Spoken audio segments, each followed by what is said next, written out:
नाम नहीं तूफान है तूफान। ये गाना तो नाचने लायक है।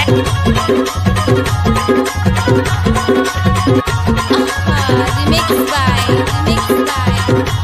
डीजे सेमलाल।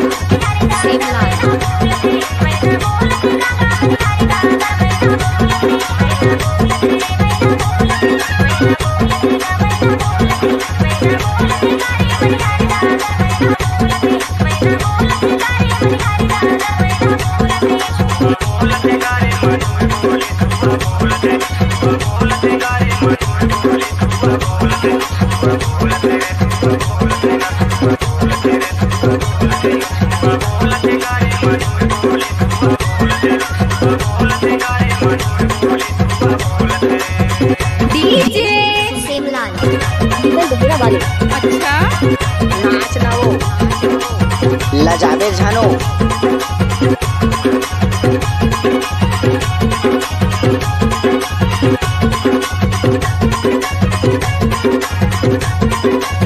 डीजे सेमलाल।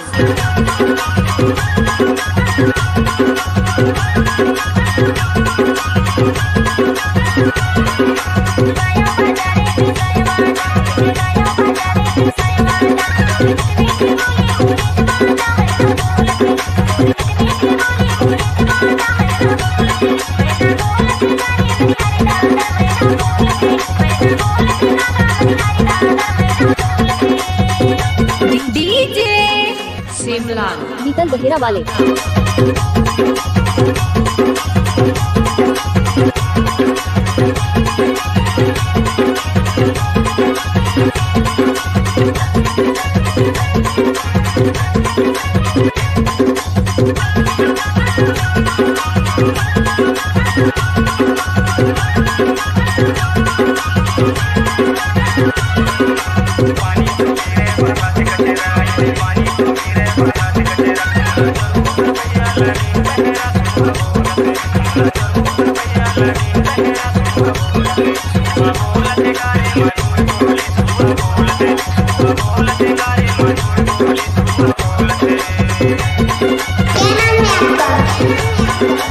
सेमलाल निकल बहेरा वाले।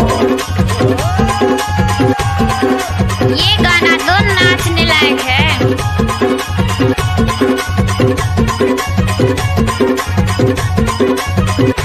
डीजे सेमलाल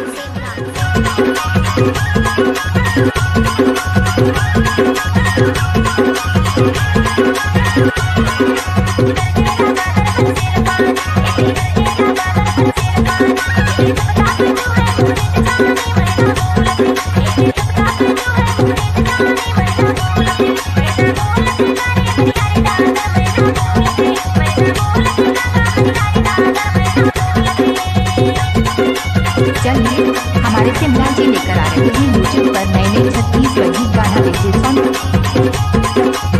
डीजे सेमलाल निकल बहेरा वाले।